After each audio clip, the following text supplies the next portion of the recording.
नमामि धन्वंतराय नमः। Hello guys, आयुर्वेंगे वेलकम्स यू।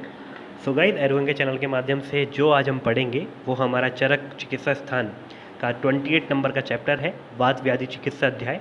तो उसके बारे में हम पढ़ेंगे, क्योंकि इस चैप्टर में वात को प्रमुख बताया गया है, उसकी प्रधानता बताई गई है और उससे क्या क्या होने वाले रोग है बारे में बताया है। आइए स्टार्ट करते हैं। पहले हम इसकी व्याधियों को पढ़े, उससे पहले हमें वात के जो भेद है उनके स्थान और उनके कर्म हमें पढ़ने होंगे। तो आइए स्टार्ट करते हैं पहले वात के भेद और कर्म से। तो इसमें सबसे पहले आप देखिए वात के जो भेद हैं, आप देख पा रहे हैं प्राण वायु, उदान वायु, समान वायु, व्यान वायु और अपान वायु। तो जो प्राण वायु है उसका स्थान देखिए सिर, कंठ, उरा प्रदेश, जीवा, मुख और नासा बताया गया है। इसका जो कर्म है स्टीवन यानी थूक का निकालना, छींक, डकार, श्वास रोग इत्यादि जो है प्राणवायु के कर्म है। उसके बाद उदान वायु का अगर स्थान की बात हम करें तो नाभि, उरा प्रदेश और कंठ है। इसकी जो कर्म है इसके वाक प्रवृत्ति, उत्साह, चेष्टा, बल, वर्ण और को समुचित रखना, जो हमारी बॉडी का बल और वर्ण है उसको समुचित रखना है इसका काम। समान वायु की अगर हम बात करें तो जठराग्नि के समीप होती है स्थान, और स्वेदवा व जलवा स्रोत में मुख्यतः बताया गया है इसका स्थान। अब इसका जो कर्म है अग्नि बल को बढ़ाने वाली होती है समान वायु।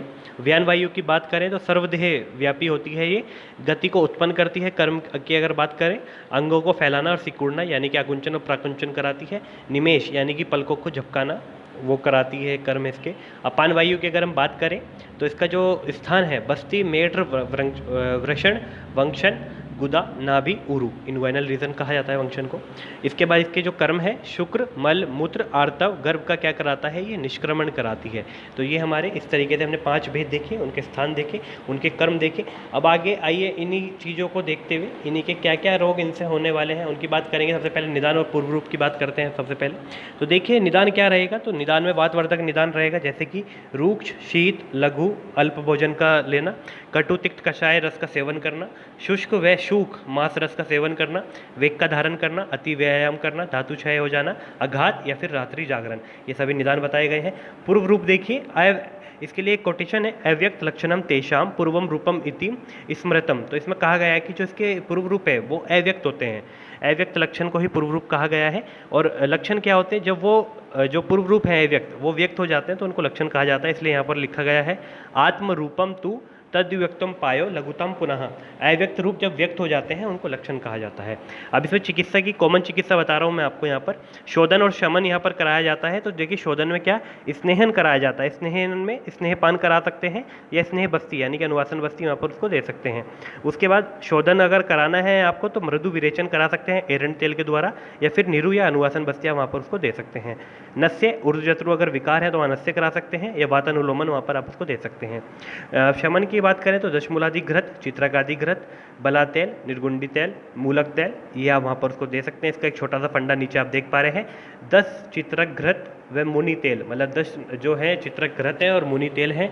तो इनको कैसे डिकोड कर रहे हैं, 10 से देखिए दशमूलादि, चित्र से चित्रक आदि हो गया, घृत से घृत ले लेंगे आप इन दोनों के लिए, 10 और चित्रक के लिए। फिर वा से आपको बला लेना है, बला तेल, मुनि में मुँह से आपको मूलक लेना है और नी से आपको निर्गुंडी तेल लेना है। तो इस प्रकार जो ये ट्रिक का डिकोडेशन है एक बेसिक, वो हमने आपका देख लिया यहाँ पर। तो अब इसी क्रम में हम आगे चलेंगे और वहाँ पर हम क्या बात करेंगे, अब इनके जो हमारे वात है उनसे होने वाली कौन कौन सी व्याधि है, क्या क्या उनके लक्षण है, क्या क्या उनकी चिकित्सा है, उन्हीं की हम बात करेंगे। तो आइए स्टार्ट करते हैं। सबसे पहले हम कोष्ठगत वात की बात करेंगे। तो कोष्ठगत वात में सबसे पहले लक्षण हम देखेंगे तो देखिए मूत्रावरोध, मलावरोध, हृदय रोग, गुल, अर्च और पार्श्वशूल आपको वहाँ पेशेंट में देखने को मिलेगा। वहाँ पर आपको उसको यवक क्षार देना है चिकित्सा हेतु, और दीपने पाचनीय अम्ल द्रव्य आपको वहाँ पर देने हैं। अमाशयगत अगर बात है तो वहाँ पर क्या लक्षण मिलेंगे, हृदय, नाभि, पार्श्व व उदर में क्या होगी, वेदना होगी, तृष्णा, उद्गार और विसूचिका वहाँ आपको देखने को मिलेगा। उसके बाद चिकित्सा देखिए वमन विरेचन या जो दोष है उसके अनुसार आपको वहाँ पर चिकित्सा करनी है। पक्वाशयगत वात में आंत्रकुंजन, शूल, अनाह, आटो, मूत्रकृच और मलावरोध आपको वहाँ पर मिलेगा।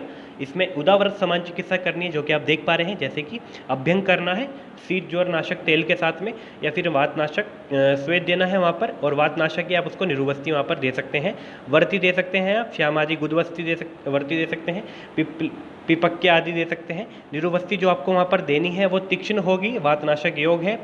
क्या है उसमें देना है वातनाशक योग में, आपको गौमूत्र, क्षार और अम्ल मिलाने हैं। फिर वहाँ पर लिखा है दोष की प्रधानता, अगर वात की प्रधानता है तो अम्ल तथा लवण और तेल के साथ आपको वहाँ बस्ती देनी है। मुख्यतः वात की बात कर रहे हैं तो वात का ही ध्यान रखिए आप।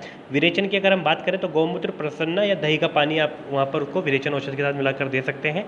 अगर हम शमन चूर्ण की बात करें, चूर्ण कौन कौन से देने हैं, तो श्यामादि प्रधमन चूर्ण, वचादि चूर्ण देना है आपको, हिंगु ग्रगंधादि चूर्ण देना है, घृत दे देने हैं, स्थिर जो घृत देने हैं वो स्थिर आदि घृत जो आता है वो आपको वहाँ पर देना है।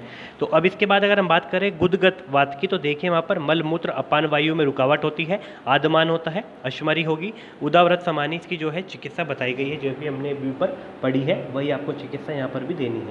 अब आइए इसी क्रम में आगे चलते हुए, त्वचागत वात अगर है तो त्वचागत वात में क्या क्या लक्षण आपको मिलेंगे, रुक्ष त्वचा मिलेगी, स्फोट होगा, सुप्तता यानी कि शून्यता हो जाना, सुन हो जाना, तोद राग और जो है संधिशूल वहाँ पर आपको मिलेगा।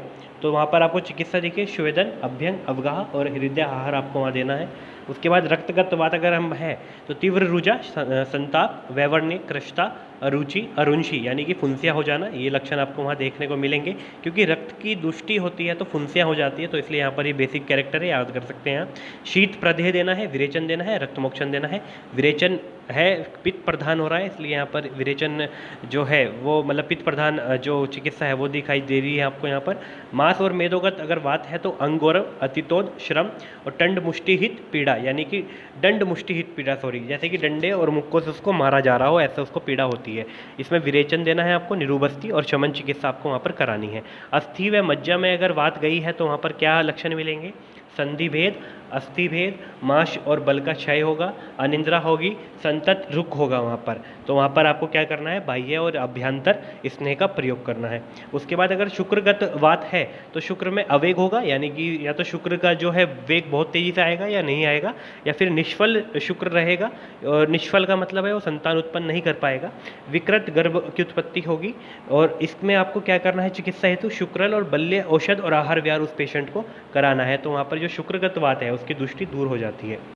अब आइए इसी क्रम में आगे चलते हुए, इंद्रियगत अगर बात है तो वहाँ पर क्या मिलेगा, तो जो इंद्रियों के प्राकृत कार्य होते हैं वो नष्ट हो जाते हैं, उनका नाश हो जाता है। कान से सुनाई नहीं देते, मतलब कान से जो है श्रवण इंद्रिया जो है वो अपने जो विषय को है उसको ग्रहण नहीं कर पाती, और ग्रहण कर पाती तो विकृत हो जाते हैं, वो विकृत शब्द की सुनाई देती है उस पेशेंट को। स्नायुगत अगर बात है तो बाह्ययाम, अंतरायाम, खल्ली, कुब्जता, सर्वांगवात और एकांगवात, ऐसे लक्षण आपको वहाँ देखने को मिलेंगे। इनको आगे पढ़ेंगे क्या होते हैं। सीरागत अगर बात है तो मंद पीड़ा, शौफ, शरीर में शुष्कता और सिराओं में शून्यता आ जाती है। आप सोच रहे होंगे इनकी चिकित्सा यहाँ पर नहीं है मेंशन है, तो इनकी चिकित्सा एक कॉमन चिकित्सा है जो हमने बताई है आपको स्टार्टिंग में भी और अभी लास्ट में भी बताएंगे।